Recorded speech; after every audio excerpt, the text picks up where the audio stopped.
நீங்கள் பார்த்துக் கொண்டிருப்பது உங்கள் விஜய். அன்பர்களே, உங்கள் அனைவருக்கும் என்னுடைய மனமார்ந்த வணக்கங்கள். லக்ஷ்மி தேவியினுடைய திருநாமங்கள் 1000 பிரம்மாண்ட புராணத்தில் இருப்பது. திருவரங்கத்திலே ஸ்ரீரங்க நாச்சியாருக்கு திருவரங்கம் கோயிலை பாருங்கள், திருவரங்க அமைப்பை பாருங்கள். அங்கே உள்ள லக்ஷ்மி தேவிக்கு இந்த சஹஸ்ரநாமத்தை பயன்படுத்தி தான் பாஞ்சராத்திரவலுடார்கள் பட்டாச்சாரியர்கள் அர்ச்சனை செய்கிறார்கள். இந்த லக்ஷ்மி தேவியின் சஹஸ்ரநாமம் பல வடிவத்தில் இருக்குது, பல எடிஷன் இருக்குது. நார்த் இந்தியாவில் ஒன்று இருக்குது, சவுத் இந்தியாவில் ஒன்று இருக்குது, ஸ்ரீரங்கத்தில் ஒன்று இருக்குது. நாம் ஸ்ரீரங்கத்தில் ஃபாலோ பண்ணுறதை ஸ்டாண்டர்டாக வச்சுன்னு பண்ணுறோம். அதில் இந்த லக்ஷ்மி சஹஸ்ரநாமம் திருவரங்கத்திலே பட்டாச்சாரியர்கள் லக்ஷ்மிக்கு தொன்று தொட்டு அர்ச்சனை பண்ணுவதற்கு பயன்படுத்துகிறார்கள். இது பிரம்மாண்ட புராணத்தில் இருப்பதாக சுவாமி வேதாந்த தேசிகனுடைய குறிப்பிலிருந்து தெரிகிறது. இந்த பிரம்மாண்ட புராணம் என்பதில் இருக்கக்கூடிய லக்ஷ்மியின் திருநாமங்களில் இப்போ நாம் சொல்லக்கூடியது ரொம்ப இன்றியமையாத ஒரு அற்புதமான திருநாமம். அதாவது லக்ஷ்மி என்றால் என்ன இப்படி கேள்வி கேட்குறேன்? இறைவன்னு சொல்கிறோம். இறைவன்னா நாராயண். லக்ஷ்மி என்றால் நாராயணனுடைய பத்னி. இப்போது நாராயணனுக்கு ஒரு பத்தினி தேவைதானா? இறைவன் என்பது எல்லாற்றையும் கடந்த ஒரு தத்துவம், கடவுள், அனைத்தையும் கடந்தவன். அவனுக்கு ஒரு கம்பெனி தேவையா? அவனுக்கு ஒரு மனைவி தேவையா? அப்படின்னு அறிவுஜீவிகள் நிச்சயம் கேட்பாங்க. நமக்கு தான் வாழ்க்கையில் ஒரு துணை தேவைப்படுறது. இறைவன் துணையற்றவன், அத்விதீயன் என்று வேதாந்தங்கள் சொல்கின்றன. அவனுக்கு இன்னொரு துணை தேவையில்லை, அவனே எல்லாம். மனைவியாக நாம் ஒருவரை எதற்காக ஏற்படுத்த வேண்டும்? இருப்பதாக ஏன் வேதங்கள் சொல்கிறதுன்னு புரிஞ்சுக்கணும். ஒரு கால் வேதங்கள் அதை ஃபிகரேட்டிவாக சொல்லலாம். அதாவது பகவான்கிட்ட கருணை என்கிற குணம் இருக்குது. அந்த கருணை என்கிற குணமே பகவான் நெஞ்சில் எப்பொழுது இருக்குது. அந்த கருணை சுரந்து நம்ம காப்பாற்றுறான். இதைத்தான் ஒரு ரசனையாக இலக்கியமாக பகவானுடைய கருணை என்கிற மனைவி அவன் நெஞ்சிலே குடியிருக்கிறாள்னு சொன்னால் யாரோ அத்தனை ஃபிகரேட்டிவாக இருக்கிறத லிட்டரலாக அப்படியே புரிஞ்சிட்டு பகவானுக்கு மார்பிள் லக்ஷ்மி உட்காண்ட்ருக்கா அப்படின்னு புராணங்களில் கதை கட்டி விட்டாங்கன்னு சில பேர் சொல்கிறாங்க. கடவுளை நம்புகிறவங்களே அவங்க கேட்குறது ஒரு ஐடியல் அழகான கேள்வி கேட்குறாங்க. எப்படியாவது மார்பில் போய் லக்ஷ்மி இருக்கா நாராயணனுக்குன்னு சொல்கிறீங்களே, ஒரு லக்ஷ்மி தேவி என்னதான் இருந்தாலும் ஒரு ரொம்ப அழகான பெண்மணி நீங்களே சொல்கிறீங்க, யௌவனத்தில் உள்ள பெண்மணின்னு. ஒரு 50 கிலோ வெயிட்டாவது இருக்கலாம் இல்லையா? திரைப்படத்தில் பாடுறாங்களே 50 kg தாஜ்மஹால்னு, அவ்வளோ இருக்கலாம். 50 கிலோ இருக்கிற ஒரு பெண் ஒருத்தருடைய மார்பிள் அப்படியே தொங்குறதுங்கிறது எப்படி பாசிபிள்? அவன் மார்பிளை வச்சுட்டுருக்கான்னா என்ன அர்த்தம்? அதை அப்படியே நேரடியாக புரிஞ்சுக்கிறதா? கோயிலெல்லாம் பார்த்தா திருமால் சிலை இருக்குது, திருமால் விக்கிரகம் இருக்குது, ஒரு மார்பிள் லக்ஷ்மி இருக்காங்க. அவ்வளோ பெரிய திருமாலுக்கு மார்பிள் இத்தனோண்டு லக்ஷ்மி, மனைவி அப்படித்தான் இருப்பாளா? சைஸ் சரியாக இருக்குமா? இப்படிலாம் டிஸ்ப்ரப்போர்ஷனேட்டாக ஒரு கற்பனை சரியாக புரிஞ்சிக்காமல் சொல்கிறீங்க. அதில் லக்ஷ்மி என்பது வேறு யாரும் இல்லை, எம்பெருமானுடைய குணங்களைத்தான் லக்ஷ்மின்னு சொல்கிறோம். இப்படி தான் வாதம் பண்ணணும்னு சில பேர் சொல்கிறாங்க. இன்னும் சில பேர் சொன்னாங்க, அதெல்லாம் இல்லைங்க, அவரே லக்ஷ்மியாகவும் மாறிக்கிறார், அவரே நாராயணனாகவும் இருக்கார். ஒரு லீலை. சில பேர் சீட்டு விளையாடலையா, தானே எதிர்கட்சியாகவும் தானாகவும் இருந்து அந்த மாதிரி தானே மனைவியாகவும் தானே கணவனாகவும் இருக்க மாதிரி நாராயணன் இருக்கார். அதில் இருவரும் ஒருவரே தான் அப்படின்னு இன்னும் சில பேர் சொன்னான். இன்னும் சில பேர் சொன்னாங்க, அதெல்லாம் ஒன்றும் இல்லைங்க, லக்ஷ்மி தேவிங்கிறது நாராயணனுக்கு ஏற்பட்ட ஒரு உயர்ந்த பக்தை, அவளுக்கு அந்த ஸ்தானம் கொடுத்துருக்காங்க. மற்றவர்களுக்கெல்லாம் இல்லாத உயர்ந்த ஸ்தானம். அவளும் நம்மளை மாதிரி ஜீவாத்மா தான், ஆனால் லக்ஷ்மியாக இருக்கா அப்படின்னு சில பேர் சொன்னாங்க. இன்னும் சில பேர் சொன்னாங்க, இல்லை இறைவன் எப்படியோ அப்படி தான் இறைவியும். இறைவன் இறைவி என்பற 2 தத்துவங்கள் இருக்கின்றன. அந்த 2 தத்துவங்களும் ஒருவரை ஒருவர் அனுசரித்து போகிற தத்துவங்களில் சில செயல்களை நான் செய்கிறேன் என்று இறைவன் ஏற்றுக்கொண்டார். அந்த இறைவி என்கிற தத்துவம் சில செயல்களை நான் செய்கிறேன்னு ஏற்றுக்கொண்டது. இப்படி தங்களுக்குள்ளே பாகுபாடு பண்ணி கொண்டார்கள்.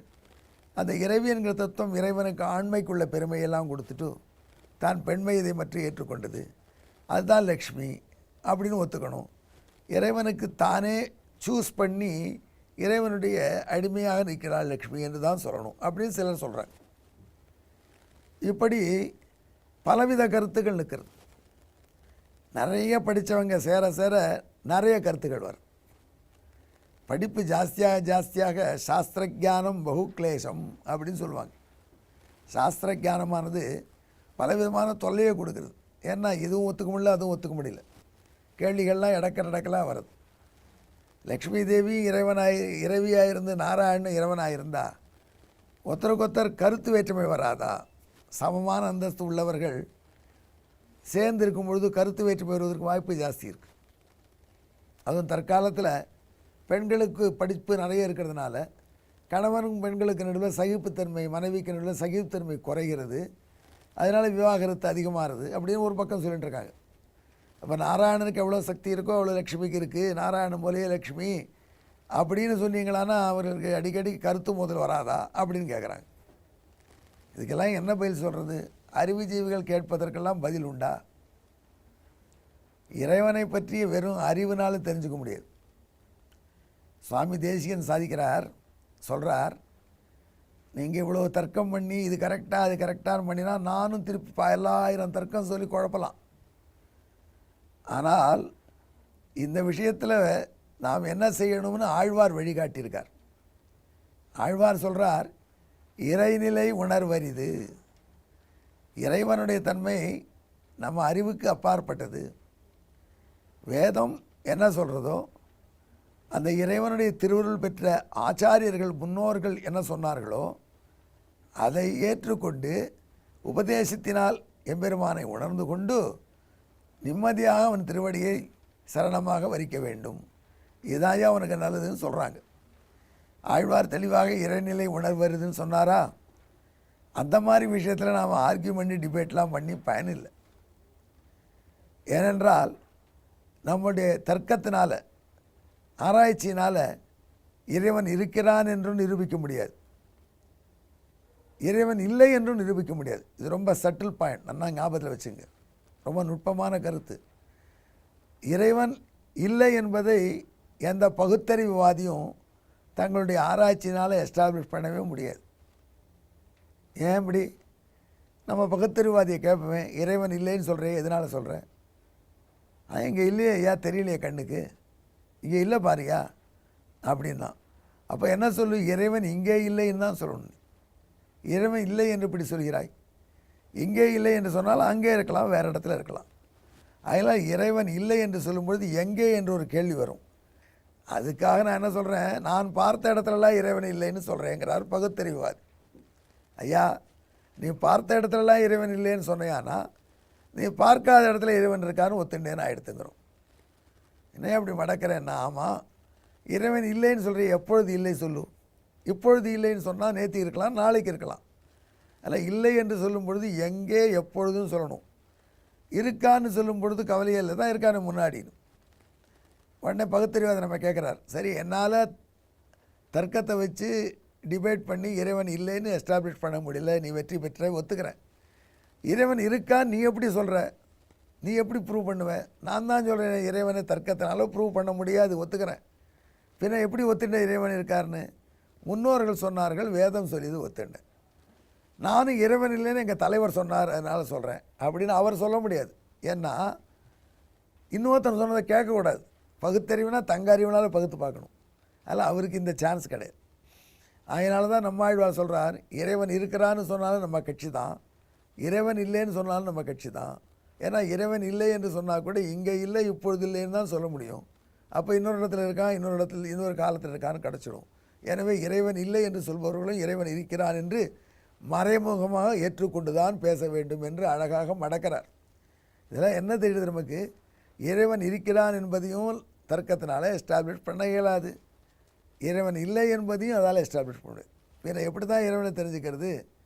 சாஸ்திரத்தை வச்சு தான், வேதத்தை வச்சு தான். வேதம் ஒன்றே கண், அந்த வேதம் என்கிற கண்ணை வைத்து தான் தெரிந்து கொள்ள முடியும்.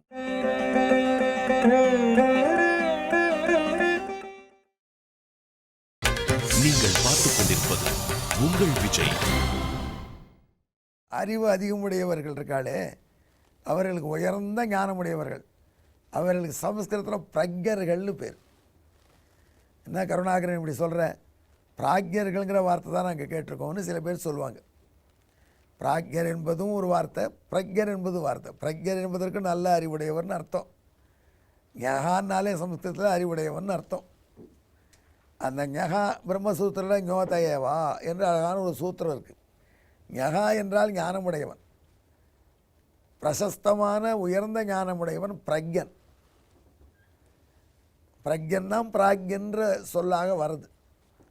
ஆகையினால் பிரக்ஞன் என்பது சரியான வார்த்தை தான், குழம்ப வேண்டாம். அந்த பிரக்ஞர்கள் இருக்கிறார்களே, அந்த பிரக்ஞர்களுக்கு இருக்கக்கூடிய அறிவு எவ்வளவு இருந்தாலும் அந்த அறிவுனால் லக்ஷ்மி தேவி அளவிட இயலாது. பிரக்ஞர்களுடைய அறிவினால் அளவிட முடியாதவள் பிராட்டி. எவ்வளவோ அறிவு இருந்தாலும் அந்த அறிவை வைத்து அளவிட்டு சொல்ல முடியாது. இப்படித்தான் லக்ஷ்மி, இறைவன் எப்படியோ அப்படி லக்ஷ்மி, இறைவனுக்குள்ளே எல்லா குணமும் லக்ஷ்மிக்கு உண்டு, இறைவனைப் போல எல்லா ஏற்றமும் லக்ஷ்மிக்கு உண்டு என்று பராசரரை போன்ற பிரம்ம ரிஷிகள் நமக்கு காட்டி கொடுத்ததை வச்சு தான் நம்ம லக்ஷ்மியை பற்றி தெரிஞ்சு கொள்ள முடியுமே ஒழிய, நம்முடைய அறிவினால் ஆராய்ச்சி பண்ணி லக்ஷ்மி இப்படிப்பட்டவள் என்று ஒரு முடிவுக்கு வர இயலாது. அப்படி ஆராய்ச்சி பண்ணி டிபேட் பண்ணினா தான் வாதங்கள் குதர்க்கங்கள் இப்படி காலம் போகும். ஆகையினால்தான் உபதேசத்தினால லக்ஷ்மியை உணர முடியுமே ஒழிய, பிரஞர்கள் தங்களுடைய அறிவினால் அளந்து பார்த்து இவ்வளோதான் லக்ஷ்மி என்று சொல்ல முடியாது என்று சுவாமி தேசிகன் மிக அழகாக விளக்கினார். அது அற்புதமான விளக்கம். நமக்கு இருக்குள்ள தர்க்க அறிவு ஆராய்ச்சி திறனால் ஆராய்ஞ்சு நிரூபிக்கக்கூடிய லேபரேட்டரி மெட்டீரியல் அல்ல, பரிசோதனை கூடத்தில் வைத்து ஆராய்ஞ்சு பார்த்து சொல்ல முடியாத விஷயம். அந்த பிராட்டியினுடைய பெருமை வேதத்தினாலேயும் அந்த வேதம் வல்ல முனிவர்களாலேயும் அந்த முனிவர்களுக்கு போல இறைவனால் அருளை பெற்று அவனை விட இன்னும் நல்ல உயர்ந்த நிலையில் பகவானுடைய நேசத்துக்கு உட்பட்டவர்களான ஆழ்வார்கள், மயர்வர மாதிரியான அருளை பெற்றவர்கள், அவர்களை போன்றவர்களும் என்ன சொல்கிறாளோ அதை வைத்து கொண்டு தான் நாம் லக்ஷ்மியை பற்றி ஓரளவு தெரிந்து கொள்ள முடியும். இதைத்தான் நமக்கு மனசில் பதிய வேண்டும் என்று ரிஷிகள் லக்ஷ்மிக்கு ஒரு திருநாமம் கொடுத்து சொன்னார்கள், பிரக்ஞா பரிமிதா என்று. பிரக்ஞர்களுக்கு அளவிட முடியாதவர்கள், அறிவாளிகளுக்கு தங்கள் அறிவினால் அளவிட்டு இவ்வளவுதான் லக்ஷ்மி இப்படித்தான் என்று எஸ்டாப்ளிஷ் பண்ண இயலாது. வெறும் வேதம் முதலிய சாஸ்திரங்களிலும் அதில் வல்லவர்களுடைய ஆச்சார அனுகிரகத்தினாலேயும் அருளுரையினாலேயும் தான் அவளை பற்றி நாம் ஓரளவு உணர முடியும். இது நம் மனசில் பதியணும். அதுக்காகத்தான் இவ்வளோ அற்புதமான திருநாமத்தை லக்ஷ்மிக்கு இட்டார்கள். அந்த பிரக்ஞா பரிமிதா என்று சொல்லக்கூடிய திருநாமத்தை விளக்கும் ஸ்லோகத்தை பாருங்கள். சின்ன ஸ்லோகம், அதில் இந்த கருத்து எப்படி சொல்லப்பட்டிருக்குன்னு காண்பிச்சிருக்கேன். பிரசஸ்தா ஞானின பிரக்ஞாக அமேயா கமலா யதா தேஷாமபி ததப்ரோக்தா பிரக்ஞா பரிமிதா க்ஷயா. பிரக்ஞா பரிமிதாட்சயா, பிரக்ஞா பரிமிதா என்கிற பெயரினாலே லக்ஷ்மி துதிக்கப்படுகிறாள். இது லக்ஷ்மி தேவியினுடைய சகஸ்ரநாமத்தில் 1088வது திருநாமம், 88 என்று வரக்கூடிய திருநாமம். எட்டாதவள், அறிவுக்கு எட்டாதவள், உபதேசத்துக்கும் ஆச்சாரியர்களுடைய அருள்மொழிகளுக்குமே எட்டக்கூடியவள் என்பதை உணர்த்த 88 என்று வரக்கூடிய திருநாமமாக இதை ரிஷிகள் அமைத்திருக்கார்கள் போல இருக்கு. அப்படி 88 என்று வரக்கூடிய 88வது திருநாமம் சொல்கிறக்கூடிய கருத்து, லக்ஷ்மி தேவி நமது ஆராய்ச்சி நமது என்ன எப்பேற்பட்ட பெரிய பெரிய பெரிய மேதாவிகளாலும் அவருடைய அறிவினாலே இதுதான் லக்ஷ்மி என்று வரையறுக்க இயலாத நிலையில் இருப்பவள். இதை நாம் உணர்ந்தாலே என்றே அவள் பெருமை நமக்கு தெரியாது. அன்னையின் அந்த பெருமையை உணர்ந்தாலன்றி அவளே அடைக்கலம் என்று அவள் திருவடியில் விடக்கூடிய பக்தி வராது.